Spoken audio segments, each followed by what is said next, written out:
안녕하세요.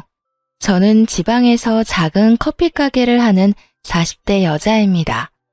살면서 요즘처럼 평온하고 행복했을 때가 있었나 싶을 정도로 좋은 날들을 보내고 있어요. 불과 몇 년 전만 해도 제 인생 자체가 사랑과 전쟁 축소판이란 생각이 들 만큼 막장과 다름이 없었는데 모든 순간을 잘 넘기고 나니 이런 순간도 다 오더라고요. 여유가 생긴 요즘 전 다른 분들의 사연을 들으며 무료한 시간을 보내곤 하는데요. 이토록 애정하는 채널에 제 사연을 소개한다고 생각하니 떨려오네요. 그래도 최선을 다해 사연을 적어보내니 다들 잘 들어주셨으면 감사하겠습니다. 그러면 시작해볼게요. 남편과 저는 24살 결혼을 했어요. 네, 다들 예상하시다시피 혼전 임신이었습니다. 그 당시 군대를 갓 전역한 남편과 직장 생활을 막 시작한 저는 친구의 소개로 만나 연애를 시작하게 되었고 혈기왕성한 시기답게 예상치 못한 임신으로 서둘러 결혼까지 하게 되었습니다. 물론 사랑하기도 했었죠. 아무리 아기가 생겼다고 한들 사랑하지도 않은 남자랑 결혼할 수는 없는 노릇이니까요.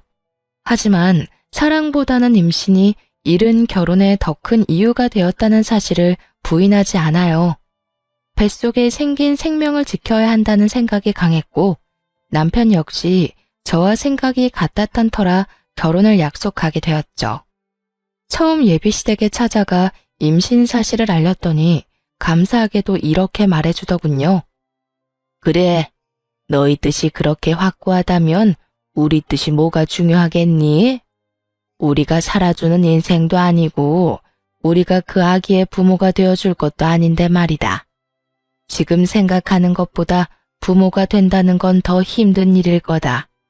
그럴 때일수록 남자가 더 잘하고 더 많이 배려해줘야 해. 알겠지, 아들? 그럼 내가 얼마나 잘하는데. 엄마는 그런 걱정은 하지도 마. 앞으로 이 엄마가 두고 볼 거야. 네 첫눈에 눈물 나게 하면 이 엄마가 가만 안 둘 거니까 그런 줄 알아. 아가, 우리 집에 와줘서 고맙다. 앞으로 모자란 내 아들 잘 부탁한다.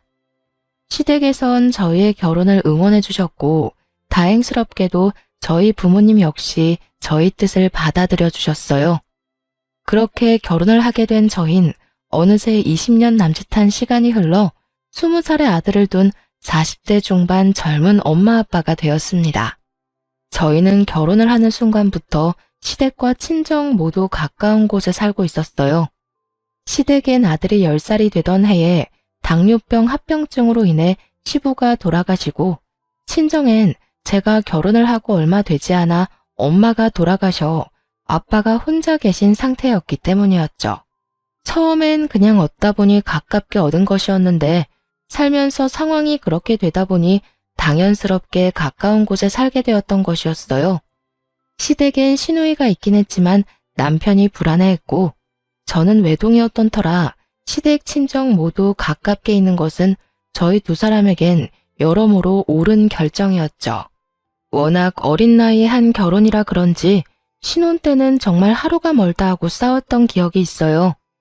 저는 저대로 임신을 한 상태라 인생 최고의 예민한 시기를 보내고 있었고 남편은 남편대로 가장이 될 준비가 되지 않은 상태에서 가장 노릇을 하느라 힘이 드는 시기였죠.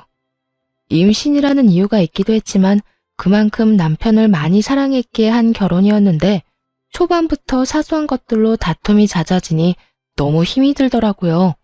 혼자 마음을 다스리고 인내하기엔 저 역시 어렸기에 참 외롭기도 하고 힘들기도 했어요. 그럴 때마다 저를 위로해주고 보듬어줬던 건 다름 아닌 시모였어요. 아가, 요즘 많이 힘들지? 네? 아니에요. 제가 뭐가 힘들어요. 집에서 쉬고 있는데요. 임신한 애가 쉬어도 그게 쉬는 거니? 몸 한번 움직이는 것도 쉽지 않고 먹는 걸 하나 마음대로 마음 편히 먹을 수가 있냐? 스트레스 받는다고 술 한 잔을 먹을 수나 있나? 한창 놀기 좋아하는 나이에 집구석에 처박혀서 그러고 있지 않니? 말은 안 해도 너 힘든 거 다 안다. 어머님, 전 괜찮아요. 그렇지 않아도 감정선이 뒤죽박죽 하던 터라 시모의 말에 울컥하며 갑자기 눈물이 왈칵 쏟아져 내리더군요. 저의 눈에선 괜찮다는 말과는 달리 눈물이 계속해서 쏟아져 내렸고 그런 저를 어머님이 꽉 안아주시더라고요. 그래, 그래. 내가 네 맘 다 안다. 나도 네 남편 어릴 때 낳아 키웠어. 엄마가 어리면 그만큼 좋은 점도 있지만 좋은 만큼 엄마가 희생해야 하는 부분도 크단다. 그래서 너희가 임신했다는 사실을 알려왔을 때 고민스럽기도 했어. 세인이가 너무 많은 희생을 해야 하는 현실을 알고 있었으니까. 그런데 세이야, 이 시기가 지나고 아기가 태어나면 이 고생들과 희생들을 다 보답받을 수 있는 날이 분명 온단다. 그날이 오기 전까진 내가 너에게 힘이 되어줄 테니 힘든 일이 있으면 언제든 내게 말하거라. 많이 힘들었던 신혼 초에 시모의 이런 말과 행동들이 저에게 얼마나 큰 위로가 되었는지 모릅니다. 시모는 늘 저의 편에 서서 저의 입장에서 생각해주며 저를 친딸처럼 아껴주셨고 시누이는 무관심으로 저에게 마음을 써주었어요. 언니, 내가 언니한테 관심이 없는 게 아니라 제가 괜히 언니 생각한답시고 나서는 게 언니한테는 스트레스일 수도 있을 것 같아서 가만히 있는 거예요. 그러니까 제가 너무 무관심하다고 섭섭해하시면 안 돼요. 저 언니 많이 좋아해요. 혹여나 제가 오해할까봐 이런 말까지 자주 해주곤 했었죠. 이렇듯 생각지도 않은 새로운 가족이 생긴 대신 세상 누구보다 제 가까운 제 편이라고 생각했던 남편이 변하기 시작하더군요. 처음엔 준비되지 않은 가장 노릇을 한다고 아기를 출산하고 난 후엔 일하고 돌아와 피곤하다는 핑계로 저와 아들을 멀리하더라고요. 그때 처음 저희 부부에게 고비가 왔던 것 같아요.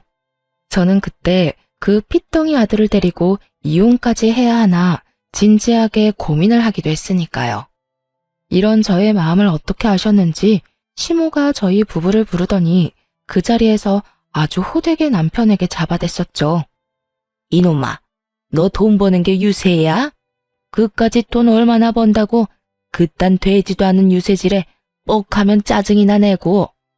내가 뭘, 나 유세 부린 적도 없고 집사람한테 짜증낸 적도 없어. 어디서 거짓말이야? 너 내 앞에서도 네 마누라 홀대하면서 짜증낸 적이 한두 번인 줄 알아? 혹시 너 그런 자각도 못하고 짜증냈던 거야? 아니, 그게 아니라. 엄마, 내 말 좀 들어봐. 듣긴 뭘 들어? 안 봐도 비디오지. 너 이러려고 세이 임신시키고 결혼한다고 난리 부렸던 거야? 그 꽃다운 나이에 너 하나 믿고 애엄마가 된 세이를 이딴 식으로 대하려고? 내가 널 이딴 식으로 키웠어? 어디 꼴 같지도 않게. 네가 뭔데 남의 집 귀한 딸을 무시하고 홀대하는 짓거리를 하는 거야? 너 그딴 식으로 굴 거면 당장 세희랑 이혼하고 우리 집에 발걸음도 하지 말거라. 나는 너 같은 자식 필요 없다. 세희 역시 너 같은 인간 쓰레기 남편은 없는 게 더 나을 거니 그딴 식으로 굴 거면 이혼해. 이혼이라는 말이 시모의 입에서 나올 것이라 전혀 상상하지도 못한 남편은 많이 당황한 듯 아무 말이나 하기 시작하더군요. 엄마, 아무리 그래도 이혼이라니. 우리 아들 아직 돌도 안 됐어. 내 아들 엄마 없는 애로 키우란 말이야. 그리고 나 세희 없으면 못 살아. 내가 세희 없이 어떻게 살아? 아들과 저를 앞세워 이혼만은 피해보고자 노력했지만 시모는 그런 남편을 보며 더욱 단호하게 나오더군요. 그런 녀석이 그딴 식으로 굴었어? 그리고 너 아주 큰 착각을 하는가 본데 내 손주를 왜 네가 키워? 당연히 세희가 키워야지. 네가 지금 아들을 키울 자격이 있다고 생각해? 엄마! 양심이 좀 있어라 이 녀석아. 네가 네 아들 똥기저귀를 한번 갈아줘 봤어? 분유 한번 타줘 보기를 했어? 하물며 아들 한번 시켜보기는 했어? 아무것도 안 하고 그저 눈으로 입으로 아들 타령만 한 녀석이 무슨 자격이 있다고 양육자 노릇을 하겠다는 거야? 엄마, 왜 이래 진짜? 여보, 가만히 있지 말고 엄마 좀 말려봐. 당신 나랑 이혼할 수 있어? 나 없이 살 수 있냐고. 갑작스런 상황 전개에 저 역시 황당해하고 있는데 그 찰나의 순간 시모가 저를 향해 재빠르게 윙크를 날리더군요. 그 순간 시모의 깊은 뜻이 이해가 되더라고요. 어머님, 이 사람도 많이 반성하고 있는 것 같은데 한 번만 용서해 주세요. 저 역시 이 사람이 밉지 않은 건 아니지만 아직 저 이 사람 사랑해요. 이 사람이 변하지 않는다면 어머님 말씀대로 이혼하는 게 맞겠지만 오늘 이 사람도 반성 많이 한 것 같고 이혼은 앞으로 이 사람 하는 거 보고 결정해도 늦지 않을 것 같아요. 그러니까 이혼 말씀은 거둬주세요, 어머님. 제가 이렇게 말하자 남편은 감격했다는 눈빛으로 제 손을 꽉 잡더군요. 그런 저희의 모습을 본 시모는 하는 수 없다는 투로 이렇게 말했어요. 세희 네 뜻이 그렇다면 어쩔 수 없지. 이 녀석아, 네 마누라한테 잘해. 나 같으면 당장 이혼했어. 너 같은 녀석 뭐가 좋다고 또 기회를 주라는 건지. 네 복 네가 차는 짓거리 하지 말고 있을 때 잘하란 말이야. 여보, 내가 미안해. 이런 상황이 되니까 내가 얼마나 잘못했었는지 알겠더라. 넌 정말 당신이 이혼하자고 하면 어떻게 해야 하나 무섭기까지 하더라니까. 내가 잘할 테니까 지켜봐줘. 정말이야. 남편은 시모의 계획대로 깊은 반성을 한 듯 했고 결혼하고 처음 맞이한 고비를 잘 넘길 수 있었습니다. 그 후 남편의 언행은 정말 거짓말처럼 변해가더군요. 우선 집으로 돌아오면 저에게 애정 표현을 아끼지 않았고 아들을 대하는 말투와 태도, 심지어 눈빛까지 다정하게 변하더라고요. 여보, 나 왔어. 오늘도 많이 힘들었지? 힘들기는 괜찮아. 당신은? 당신은 괜찮았어? 나야 당신에 비하면 누워서 떡 먹기지. 나는 말이라도 통하는 사람들하고 일하잖아. 당신은 하루 종일 말도 못하는 애랑 집에서 에휴, 많이 답답하지? 내가 얼른 씻고 와서 밥 차려줄게. 조금만 기다려. 으이구, 이미 다 차려놨으니까 얼른 씻고 오세요. 에이, 내가 차려준다고 기다리라니까. 내일은 아무것도 하지 말고 기다려. 이렇듯 남편은 전혀 다른 사람이 되었어요. 그런 남편을 보며 저 역시 노력을 했고 때론 아들 둘 키운다는 마음으로 작은 일에도 남편을 지켜 세워주며 두 남자를 잘 보살폈죠. 물론 그렇게 서로가 노력한다고 한들 하루아침에 부부싸움이 없어지진 않았지만 이혼을 논할 정도의 심각한 부부싸움은 한 적이 없었습니다. 그렇게 세월은 흘러 아들이 20살이 되어 대학을 보내고 이제야 한숨 돌리고 제 인생을 사나 싶었더니 갑작스럽게 시모가 뇌출혈로 쓰러지게 되었어요. 천만다행으로 목숨엔 지장이 없었지만 하반신 마비가 오고야 말았죠. 시모 혼자서는 도저히 생활이 불가능한 상태였고 하나 있던 시누이 역시 결혼을 하며 지방에서 생활하고 있던 터라 시모의 간병은 제가 맡아야만 하는 상황이었어요. 그런 상황이 불만이었냐고요? 천만에요. 시모는 저에게 있어 정말 친정엄마와 같은 존재였고 그랬기에 전 당연하다는 마음으로 저희 집으로 시모를 모시고 왔습니다. 조금의 고민도 하지 않고 시모를 모시고 오는 저를 보며 남편 역시 처음엔 고마워했죠. 여보, 정말 고마워. 난 당신이 이렇게 고민도 없이 우리 엄마 모신다고 할 줄은 몰랐어. 고맙기는 별소리를 다 한다. 어머님, 당신 엄마이기도 하지만 내 엄마이기도 해.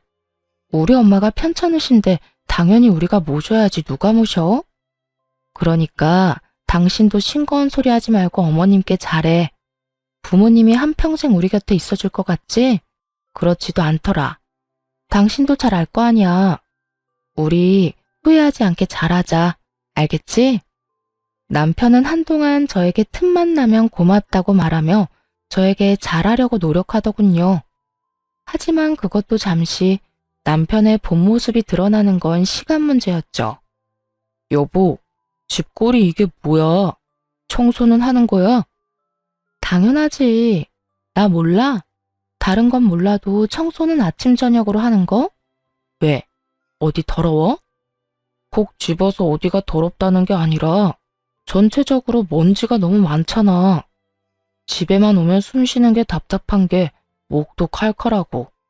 하여튼 요즘 집에만 왔다 하면 이상하게 아픈 것 같다고. 아프기는 무슨? 그런 사람이 인생 최대 몸무게를 찢고 있냐? 솔직히 말해봐. 무슨 일 있지? 그래서 이렇게 예민한 거지? 무슨 일은 무슨. 정말 먼지가 많다니까. 잔말 말고 집 대청소나 좀 해. 집이 깨끗해야 들어올 맛이 나지. 청소만큼은 자신 있는 저였는데 그런 저에게 청소로 트집을 잡으니 이상하다 싶더군요. 청결에 그렇게 예민하지도 않은 사람이 말이죠. 거기에다 출장이다 뭐다 갖은 핑계를 대며 외박을 하는 날도 생겨나더군요. 여보, 나 출장 가. 간단하게 짐 좀 챙겨줘. 출장? 또 출장이야? 이때껏 출장이라고는 없더니 요즘 출장이 잦네? 그만큼 당신 남편이 회사에서 인정받고 있다는 뜻이잖아. 중요한 출장을 아무나 보낼 수가 있어? 다 내 능력이 출중하니까 날 믿고 다녀오라는 거야. 그러니까 당신도 잔말 말고 짐이나 제대로 싸줘. 알겠다, 알겠어. 며칠이나 걸려? 2박 3일. 이번엔 가서 그 지역 거래처는 다 돌고 오라고 해서 이틀은 걸릴 것 같아. 알겠어. 말은 알겠다고 했지만 그 말을 다 믿진 않았던 것 같아요. 갑자기 변해버린 남편과 그와 동시에 잦아지는 출장. 아무리 눈치가 없는 사람이라도 무언가 석연치 않은 일이 벌어지고 있다는 걸 알아채지 않겠어요? 저 역시 무언가 석연치 않다 싶긴 했지만 시모를 신경 쓰느라 애써 모른 척하며 남편을 믿으려 노력했던 것 같아요. 지금 생각하면 참 바보 같지만 그땐 그게 최선이라고 생각했어요.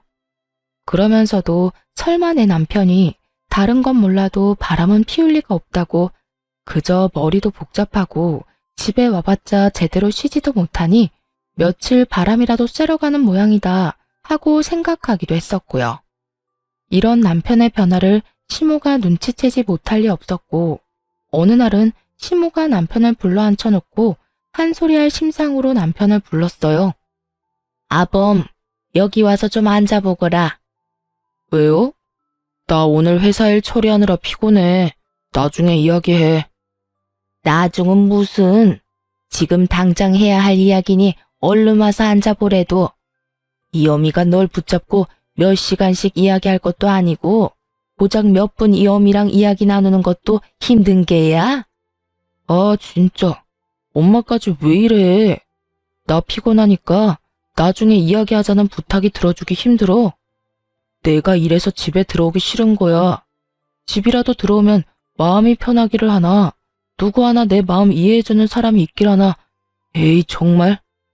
남편은 갖은 성질을 부리더니 그대로 시모의 말을 무시한 채 집을 나가버리더군요.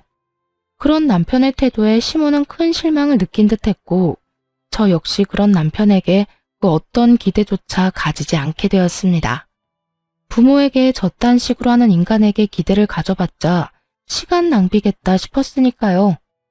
그렇게 저희에게 실망감을 안겨준 남편은 외박을 하지 않는 날엔 늦은 밤 집으로 돌아와 잠만 자고 나가버리더군요.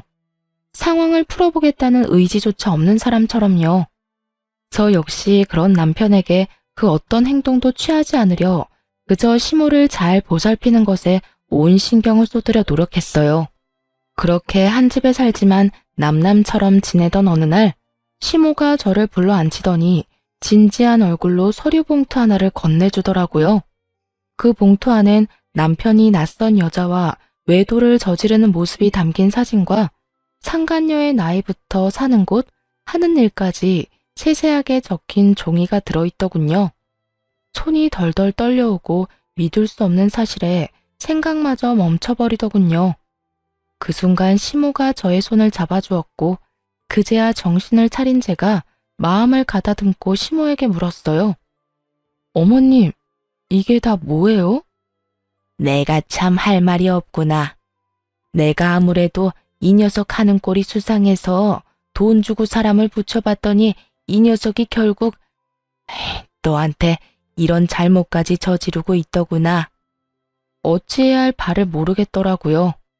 그 자리에서 무너져 내리기엔 시모의 걱정이 너무 클 것 같고 그렇다고 아무렇지 않은 척하기엔 밀려오는 배신감이 너무나도 컸으니까요. 시모는 이러한 제 심정을 다 안다는 듯 이렇게 말하더군요.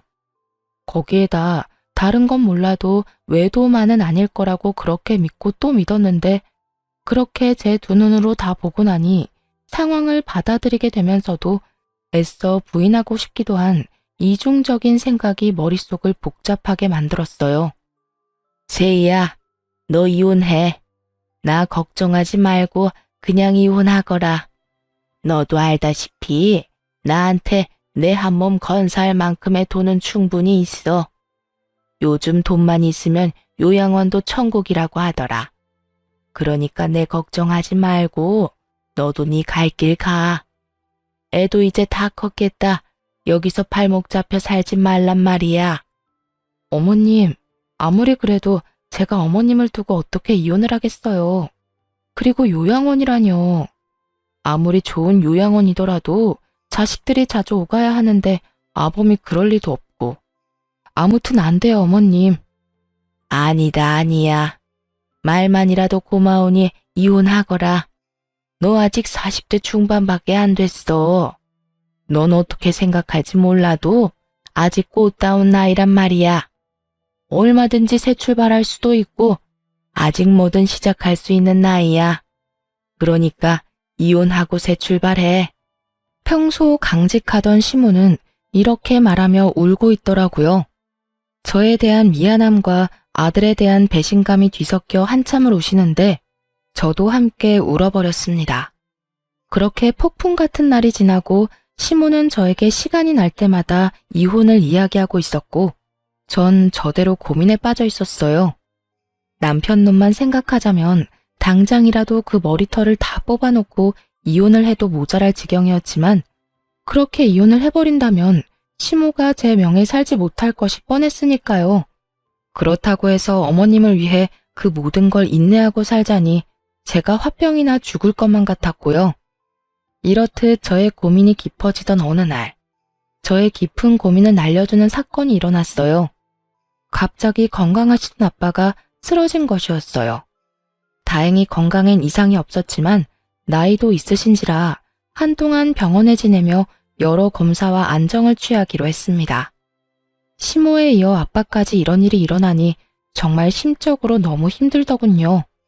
거기에다 남편까지 그 모양이니 어디 마음 들 곳 하나가 없어 더욱 힘들었어요.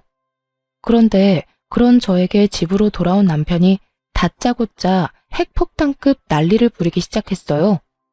이야기 다 들었어. 장인어른 병원 입원하셨다며? 그건 또 어떻게 알았대? 엄마가 전화 왔더라. 그래서 하는 말인데 난 장인어른까지 모실 생각 없으니까 그렇게 알고 헛소리 할 생각도 하지 마. 뭐라고? 난 장인어른까지 모시고 살 생각 없다고. 우리 집이 요양원도 아니고 아픈 사람은 우리 엄마 한 명만으로도 버거워. 그러니까 장인어른 쓰러졌다는 핑계로 우리 집에 모시고 올 생각은 하지도 말라고. 난 두 노인애들 책임질 생각 따윈 없으니까. 제가 시모에게 어떻게 했는데, 그리고 지금까지도 제가 시모를 어떻게 모시고 있다는 걸 뻔히 다 보고 있는 남편놈이 있단 말을 하니 정말 저게 인간이 맞나 하는 생각마저 들더군요. 아무리 상간녀에 미쳐 제정신이 아니라고 한들 인간으로서의 도리가 있는 것인데 그 순간 남편 새끼는 도리란 없는 인간처럼 굴고 있었어요. 저희 아빠, 저도 생각 같아선 집에서 모시고 싶은 마음이 굴뚝이었습니다. 하지만 아시다시피 여자 힘으로 아무런 도움도 없이 혼자 아빠를 돌본다는 것이 거의 불가능에 가까운 일이란 걸 저는 누구보다 잘 알고 있었어요. 그랬기에 슬프고 죄송하지만 애초에 집에서 모시는 것이 아닌 필요할 시에 따라 병원 신세를 져야만 한다고 각오도 하고 있었고요. 그런데 남편 놈이 그딴 소리를 하니 저 역시 참을 수가 없더군요. 책임? 언제부터 네가 어머님을 책임지고 있었다고 감히 책임이란 단어를 입에 올리는 거야? 넌 어머님이 우리 집에 오는 그 순간부터 이 집에서 한 거라곤 먹고 자고 싼 거밖에 없어. 그런 주제에 감히 뭐? 책임? 야, 지나가던 개가 웃겠다. 그리고 네 엄마는 모시는데 왜 우리 아빠는 안 된대? 네가 무슨 자격으로? 우리 아빠를 어디에 모시건 내 자유고 내 마음이니까 넌 상관하지 말고 하던 대로 살아. 늘 그렇듯 집에 신경 끄고 살라고. 금방이라도 아빠를 모시고 살 것처럼 구는 저의 태도에 남편 놈은 머리를 쓸어넘기며 저를 노려보더군요. 한참을 노려보고 서 있던 남편은 이내 저에게 이혼을 통보하기 시작했어요. 내가 말했지. 난 절대 장인어른까지 모실 생각 없다고. 당신이 정 장인어른까지 끼고 살고 싶으면 나랑 이혼하고 모셔. 이혼이라는 말이 혀끝에 달려있는 사람이 누군데 적반하장도 유분수지 잘도 이혼하자고 짓거리더군요. 지금 이혼이라고 했니? 그래, 나는 죽어도 장인어른까지 모시는 꼴은 못 보겠고 당신은 죽어도 장인어른을 모시고 싶은 거잖아. 그러니 어쩌겠어. 이혼이라도 해야지. 그런 줄 알고 이혼 준비나 해도. 그래, 이혼해. 누가 무서워할 줄 알아? 잘 됐네. 근데 말이야, 너 이혼 사유는 너한테 있는 거 알지? 뭐? 이혼 사유? 그래, 네가 네 아빠 모시고 싶어서 이혼하는 거니까 이혼 사유는 너한테 있는 거지. 그러니까 내 아들도 재산도 아무것도 너한테 못 주니까 네 짐 챙겨서 이 집에서 나가. 뭐? 몸만 나가라고? 네가 인간이니? 그래도 내가 20년 동안 너한테 한 게 있는데 어떻게 나한테 이딴 식으로 할 수가 있어? 20년 동안 살았으니까 위자료 청구는 안 하고 몸만 내보내주는 거야. 네가 나한테 따지고 들 게 아니라 오히려 고마워해야 하는 거라고. 아, 우리 아들 얼굴은 가끔 보게 해줄게. 그건 걱정하지 마. 이 와중에 저에게 위자료 한 푼도 아까웠는지 유책 배우자를 저로 몰고 가기 시작하더군요. 어찌나 뻔뻔한지 그 뻔뻔한 면상을 확 걷어차주고 싶은 심정이었어요. 거기에다 외도까지 저지르고 있는 주제에 감히 아들까지 입에 올리다니. 저의 전투 의지가 활활 불타오르는 것이 다 느껴지더군요. 아, 그래. 이런 말이 있지. 길고 짧은 건 대봐야 한다고. 두고 보자. 재산은 누구한테 더 많이 주어질지, 우리 아들은 누가 데리고 가게 될지. 거기에다 위자료는 누가 누구한테 주게 될지 말이야. 뭘 상상하든 그 이상을 겪게 될 테니까. 제가 모든 사실을 알고 있다는 사실을 꿈에도 알지 못하는 남편놈은 재수없게 실실 비웃으며 이렇게 말하더군요. 마지막 발악을 해보시겠다. 오, 그래. 다 해봐. 참고로 변호사 비용 만만치 않다.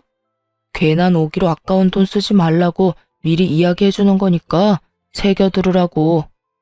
내 걱정 말고 네 걱정이나 해. 그리고 이 집은 이혼하기 전까진 내가 지낼게. 그 정도는 해줄 수 있지? 그래, 그 정도는 양보해줄게. 어차피 엄마 병원 알아볼 동안은 엄마 병수발 들 사람이 필요하기도 하고 너도 이 집하고 엄마한테 인사는 해야 할 테니까. 그럼 법원에서 보자. 남편은 의기양양한 태도로 집을 나갔고 도끼를 가득 품은 채 이혼을 준비하게 되었습니다.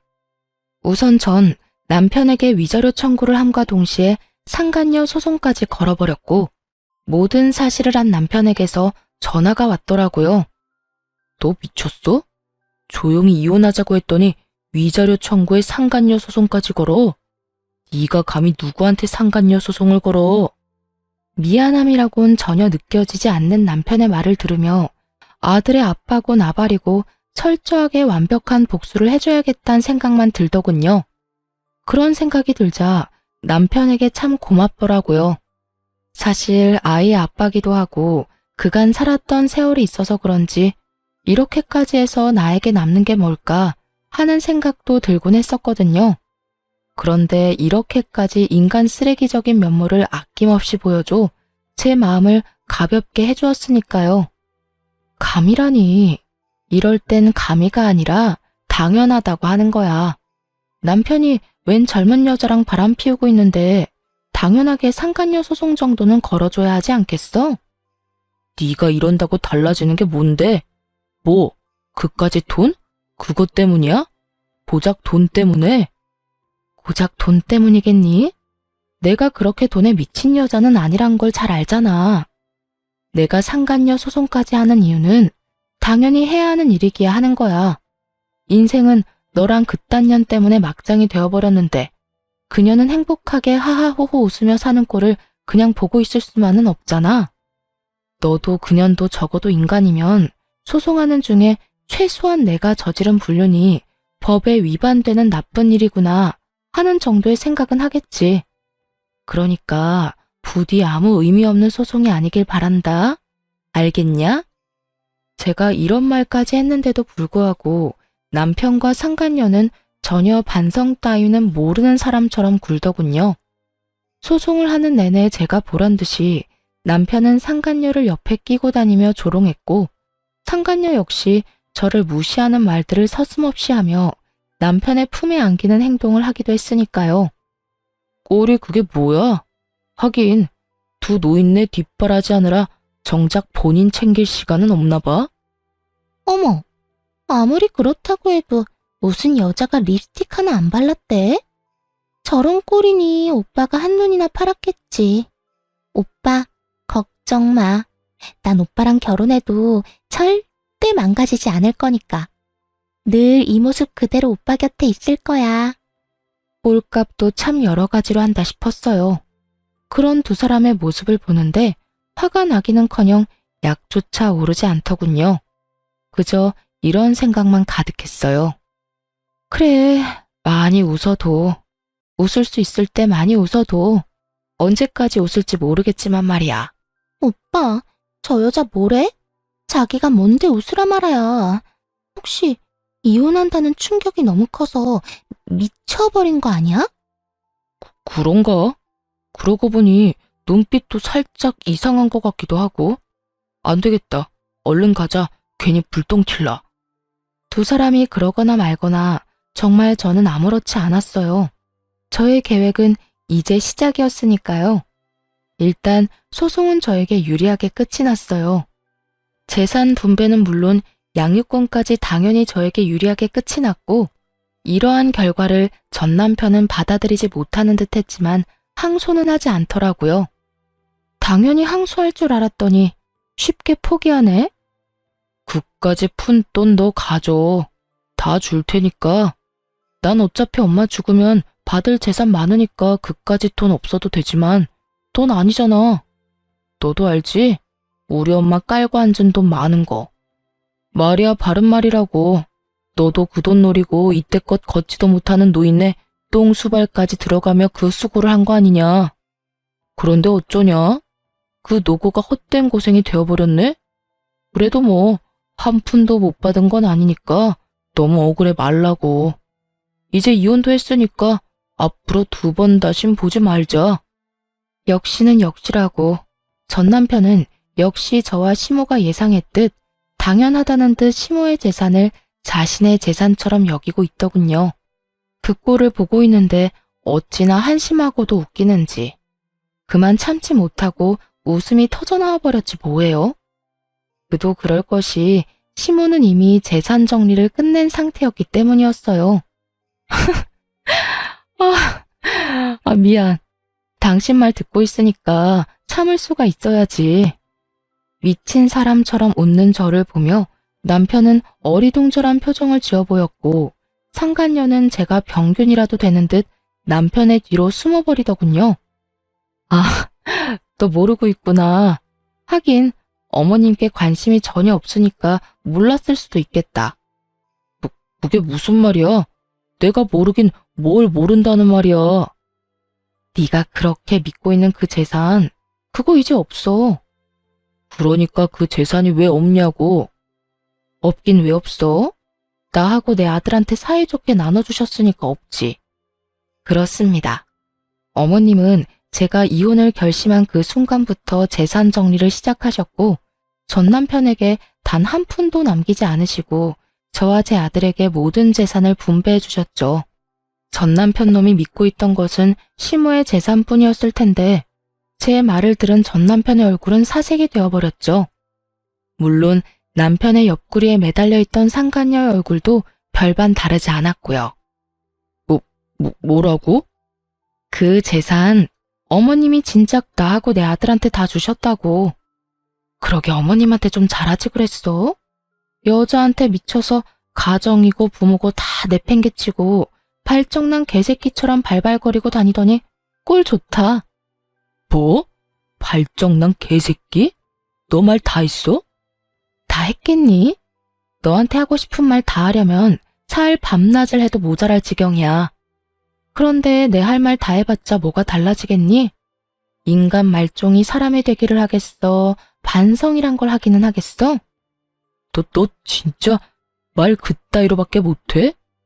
다 됐고 우리 엄마가 재산을 다 너희한테 줬다니 그게 다 사실이야? 그럴 리가 없잖아. 우리 엄마가 왜? 전 남편은 믿을 수 없다는 듯 저에게 되물어왔고 상간녀는 화가 많이 난 듯 남편을 흔들며 울부짖더군요. 이게 다 무슨 소리야, 오빠? 그러면 오빠가 받을 재산이 하나도 없단 말이야? 이건 오빠 말이랑 달라도 너무 다르잖아. 아니, 다른 정도가 아니라 이건 거의 사기라고. 사기라니. 다른 사람도 아니고 자기가 나한테 어떻게 그런 말까지 해?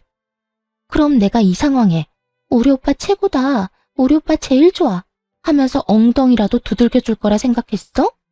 오빠가 뭐라고 그랬어? 이혼하고 나면 그 노인네 재산은 다 오빠 거라며. 그 돈으로 나 호강시켜준다고 했어, 안 했어? 그랬지. 그랬는데 내가 뭐 엄마가 그럴 줄 알았냐? 나도 몰랐다고. 몰랐다고 하면 다야? 이제 나 어떻게 해? 내 인생 어떻게 책임질 거야? 내 나이가 몇 살인데 상간녀 딱지 붙이고 어떻게 살라고. 이러려고 내가 오빠 만난 줄 알아? 저기 진정하고 내 말 좀 들어봐. 사랑이라고 그렇게 자부하더니 그 대단한 사랑도 돈 앞에선 별 수 없더군요. 제가 있다는 것도 있고 저리 속내를 다 내비치는 꼴을 보니 말이에요. 저기 싸움은 집에 가서 하도록 하고 이제 다 알았으니까 혹여나 어머님 찾아가서 재산 내놓으라 하면서 행패 부릴 생각은 하지도 마. 하긴 찾을 수나 있을지 그것도 의문이다마는. 그건 또 무슨 소리야? 우리 엄마 어디 갔어? 네 엄마를 왜 나한테 찾니? 도대체 네 엄마한테 관심이 있는 거야, 없는 거야? 그거야. 당신이 이때까지 모시고 있었으니까 그렇지. 참 못났다, 못났어. 얼마나 못났으면 자기 낳아주고 키워준 엄마를 이혼한 마누라한테서 찾냐? 하긴 누굴 욕하겠어? 그런 인간인 줄도 모르고 20년을 살 부대끼며 산 나도 미친년이지. 하여튼 재산 한 푼 없는 어머님께 이제 볼 일도 없을 테니 어머님 찾을 생각은 하지도 말고 나하고도 이젠 이혼도 했으니까 네가 했던 말처럼 앞으로 2번 다신 보지 말자.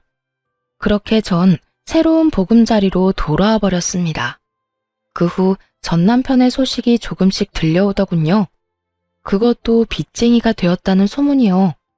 위자료를 주고 난 뒤에도 남은 재산이 좀 있었을 텐데 어쩌다 빚쟁이까지 되었나 싶었더니 설마 했던 일이 현실이 되었더군요. 나이가 20살이 어린, 그러니까 제 아들과도 나이 차이가 얼마 나지 않는 상간녀가 그 나이 많은 유부남이 뭐가 좋다고 붙어 있었겠어요. 다들 임무와 외칠 수 있듯이 역시나 돈이었죠. 시모의 재산을 정리하며 자세히 알게 된 사실인데 시모의 재산이 생각보다 꽤 많더라고요. 그 재력을 누구보다 잘 알고 있던 전 남편은 모르긴 몰라도 시모의 재력을 앞세워 자랑하듯 말했을 테고 그 돈에 홀딱 넘어간 상간녀였기에 그 이유가 사라진 지금 전 남편의 옆을 지킬 이유가 없었겠죠. 그런 상간녀는 전 남편의 남은 재산만 아니라 전 남편의 명의로 대출까지 받을 대로 받게 해 제대로 한탕 해먹고 도망갔다는 이야기를 들을 수 있었죠. 어디 양심도 없이 아들의 여자친구라 해도 믿을 수 있는 새파랗게 어린 여자와 감히 로맨스를 꿈꾸더니 꼴 좋다 했어요. 통쾌한 소식을 듣고 난 후 얼마 지나지 않아 전 남편에게 전화가 왔더라고요. 여보, 잘 지냈어? 이제 와서 내 안부가 궁금한 거야? 소문 들어보니 당신이 남 안부나 궁금할 처지가 아니던데. 이럴 시간에 네 노후나 걱정해. 다 들었구나. 그래, 나 그 빌어먹을 년이 돈 가지고 도망가는 바람에 꼴이 우습게 됐어. 그래서 요즘 힘들기도 하고. 그래서 그런지 요즘 따라 우리 아들이 너무 보고 싶더라고. 아들? 너 지금 아들이라고 했니? 너한테 아들이 어디 있어? 잊었니? 여자한테 미쳐서 가정이고 아들이고 다 버리고 간 거? 후회하고 있어. 내가 미쳤었나 봐. 그깟 년이 작정하고 꼬시는 줄도 모르고 당신도 버리고 아들도 버리고 이제 와서 새삼 당신한테 너무 미안하더라고. 입에 침이나 바라고 거짓말하지 그래? 나한테 미안하기는 개뿔. 다 듣기 싫으니까 하고 싶은 말 있으면 얼른 하지 그래. 그게 나 우리 아들 얼굴 한 번만 보여주면 안 될까? 정말 다른 뜻이 있는 게 아니라 아들이 너무 보고 싶어서 그래. 아들이 보고 싶다니 정말 구역질이 나더군요. 거기에다 다른 뜻이 있는 게 아니라는 걸 보니 다른 뜻이 있음이 뻔히 보였어요. 그건 바로 아들이 물려받은 재산임이 분명했고요. 개소리하고 있다. 다 됐고 내 아들은 너 보기 싫대. 너 죽어도 장례식장에도 갈 생각이 없다고 하더라. 그런 줄 알고 두 번 다시 연락도 하지 말고 우리 앞에 나타날 생각도 하지 마. 알겠어? 여보, 그러지 말고 정 얼굴 보여주는 게 힘들면 정말 이런 말까지 하고 싶지 않았는데 돈 좀 주면 안 될까? 나 정말 돈이 한 푼도 없어서 그래. 그년이 대출까지 있는 대로 받아서 도망가는 바람에 내 월급으로 감당도 안 되고 퇴직금도 진작 다 당겼어서 큰돈 구할 데도 없어. 나 지금 오갈 데도 없어서 찜질방에서 지내. 한 푼도 없긴 찜질방 갈 돈은 있나 보네. 그렇게 야박하게 굴지 마. 그래도 우리가 함께한 세월이 20년이 넘는데 그까지 푼돈 좀 주는 게 힘들어? 당신이 돈이 없는 것도 아니잖아. 재산도 한몫 잘 뜯어갖고 엄마한테 받은 재산도 꽤 될 거 아니야. 20년 세월이 있는데 넌 젊은 여자랑 바람나서 다 버리고 갔어? 자기가 버릴 땐 언제고 이제 와서 20년? 대가 진짜 기가 막힌다. 어쨌든 돈이 차고 넘쳐서 뗄감으로 쓰는 한이 있어도 너 줄 돈은 없으니까 전화 끊어. 그렇게 저는 전화를 끊어버렸고 그 후론 연락이 닿는 일은 없었어요. 저뿐 아니라 아들까지 번호를 바꿔버린 것은 물론이고 집도 다른 지역으로 이사를 해버렸거든요. 그 후론 전 잘 지내고 있습니다. 물론 시모도 함께요. 이혼하고 난 후 시모는 저를 밀어내기 바쁘셨어요. 난 됐으니까 니들끼리 잘 살거라. 너희한테 내 재산 다 준 것도 아니고 나 죽을 때까지 쓸 만큼은 남겨놨어. 이 돈으로 요양원에 들어가든 실버타운을 들어가든 하면 되니 나는 신경 쓸 필요 없어. 어머님, 말이 되는 소리를 하세요. 제가 어머님 두고 어딜 가든 잘 살 거라 생각하세요? 어머님 손주는 또 어떻고요? 어머님 모시고 안 가면 자기도 안 간다고 난리도 그런 난리가 또 없다고요. 그러니까 그만 고집 부리고 따라 나서요. 얘가 왜 이렇게 사람을 못 살게 굴어? 나는 가기 싫다니까. 정말이야. 너한테 짐이 되기 싫어서 그러는 게 아니라 내가 정말 너랑 살기가 싫어서 그래. 그런 식으로 말씀하시면 알겠습니다. 사시는 동안 평안하세요. 하고 제가 순순히 돌아설 줄 아셨어요? 어머님, 제 고집 아시죠? 어머님이 좋든 싫든 앞으로 저랑 사셔야 하니까 그런 줄 아세요. 적어도 어머님이 주신 재산 다 쓸 때까진 제 옆에 사셔야 하니까 그런 줄 아시고요. 아니, 그래도 얘가 너 나까지 끼고 살면 새 출발 절대 못해. 너 아직 나이도 40대밖에 안 됐고 아들도 다 키웠겠다. 새 출발해야지. 좋은 사람 안 만날 거야? 이대로 혼자 늙어 죽을 거냐고. 새 출발하는데 꼭 남자가 있어야 해요? 꼭 결혼해야 하냐고요. 저는요, 어머님, 이제 남자라면 아주 지긋지긋해요. 이제 겨우 아들 다 키워놓고 즐기면서 살 날만 남았는데 또 새로운 남자랑 살면서 그 뒷바라지를 또 하라니. 절대 싫습니다. 그러니까 어머님이 저 책임지고 같이 살아주세요. 그날 시모께서 참 많이 울더군요. 저 역시 그런 시모를 안고 많이 울었고요. 결국 시모는 못 이기시는 척 저를 따라 나서 주었고 지금은 저와 함께 행복하게 살고 계십니다. 물론 저희 아빠도 함께요. 아빠는 다행스럽게 건강을 회복하셨고 시모는 여전히 거동은 불편하시지만 양호한 상태로 잘 지내고 있어요. 이사한 집이 아주 넓은 주택이라 사돈지간끼리 모여 사는데 큰 불편함 없이 잘 지내고 있어요. 아들은 어느새 군대를 전역하고 곧 첫 출군을 앞두고 있네요. 언제 이렇게나 컸는지 참 뿌듯하면서도 아쉬운 마음도 들더군요. 언제까지나 품 안의 자식일 줄 알았는데 어느새 품에서 나가 혼자 살아갈 준비를 하는 아들의 모습을 보니까요. 그런 저의 마음을 알아챘는지 어느 날은 아들이 이런 말을 하더군요. 엄마, 이때까지 나 키워주느라 고생 많았어요.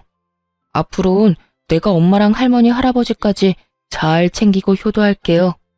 그러니까 엄마는 이제 엄마가 하고 싶은 거 하면서 여유롭게 행복하게 살아요. 아들, 이미 엄마는 하고 싶은 거 다 하면서 살고 있어. 그러니까 엄마 걱정, 집안 걱정하지 말고 너 하고 싶은 거 망설이지 말고 다 하면서 살아. 나도 그래요. 나 하고 싶은 거 다 해서 좋은 회사에 취직도 했고 무탈하게 군대도 전역했고요. 다 엄마가 나 잘 키워줘서 이렇게 잘 클 수 있었지 뭐. 하여튼 혹시나 엄마가 힘들면 나한테 기대줬으면 좋겠어요. 이젠 나도 컸으니까 나한테 의지도 하고 고민도 털어놓으면서 그렇게 살아갔으면 좋겠어요. 그래, 고맙다. 우리 아들이 최고네. 그런 당연한 소리를.